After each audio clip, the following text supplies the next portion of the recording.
Одоо сая нэгдсэн үндэсний байгууллагын жуулган дээр энэ асуудлыг бол хятадын талаас том илтгэл тавьж, Казахстан авсрал илтгэлийг тавьж ингэж оролцож байна л да. За манай улсын хувьд бол энэ тодорхойгүй байдлаас дэмжиж байгаа ч юм уу, амандараа дэмжиж байгаа юм шиг яг аш дээрээ бол одоо тодорхойгүй байгаад байна шүү дээ. Одоо яах юм тийм. Тэгэхээр энэ коридор дээр бол их онцгой анхаарах хэрэгтэй. Энэ дээр бол эргэлт уцалт бол байхгүй. Бат Эрдэнэ сайдд хэлгээд энэ том коридорыг барьж авч хийсэн хүн бол 21-р зууны удирдагч байна гэж одоо үзэж шүү дээ. Индонез улсаас Европ хүртэл одоо тавигч байгаа энэ том коридорын асуудал.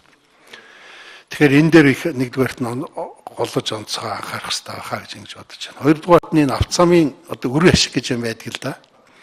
Яг Монгол улс одоо зам сайн барьж байна. Одоо сүүлийн үед чанар муутаач гэсэн зам барьж байна. Одоо үндсэндээ бол Баян хонгороос Говьалтан хооронд за дорнод нэг хэсэг жоохон газар дутуу байгаа баг. Тэгээд үндсэндээ бол Монголын одоо бүх ховд хоёрын хооронд нэг жоохон дутуу байгаа баг. Ингээд үзэхээр зэрэг үндсэндээ хар замаар холбогдож байгаа юм л да.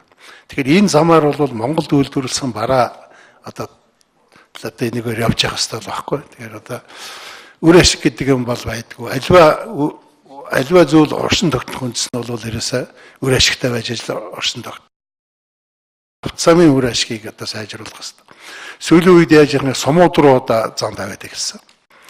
Стратегийн хувьд авч үзэх юм бол ямар сумд нь хамгийн түрүүн дээр аймаг нийслэлтэй олох гэдэг бодлого авах хэрэгтэй байх гэж байна. Тэгээ одоо төсвийн тодтгол дээр орж ирж байгаа материалыг харахад бол одоо ач холбогдол багтаа зам яваад байх шиг байх юм тийм ээ. Тэгэхээр одоо тухайн одоо нэг шийдвэр гаргаж байгаа хүмүүсийн одоо үзмжээр гэдэг ч юм уу үзэгний үзээр хаашааг байлгах юм. Ийм учраас ийм байж болохгүй.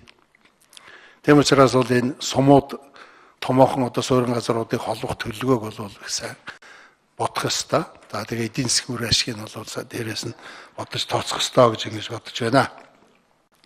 За Монгол улсын хөгжлийн мухардлын бас нэг шалтгаан бол энэ тээвэр логистиктэй холбоотой. Сая инкам голын гишүүн бол маш тодорхой хэллээ шүү дээ. $26 1 тонн үрс гэдэг.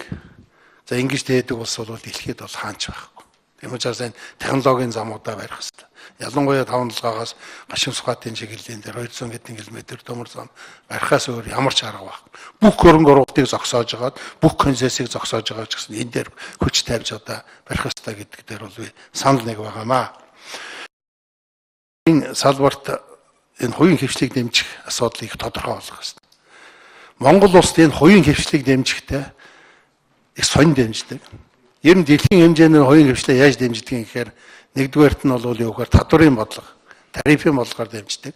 Хоёрдугаарт нь эдийн засгийн аргаар бага хүү олгодог.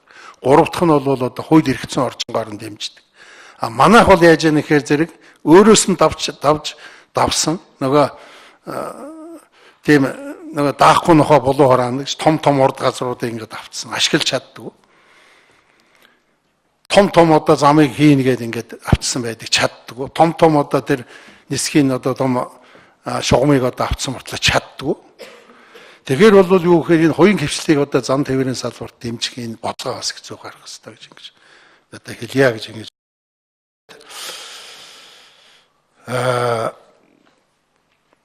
амжилт хүсэж байна. Бид нар бол бүгдээрээ хамтарч ажиллана.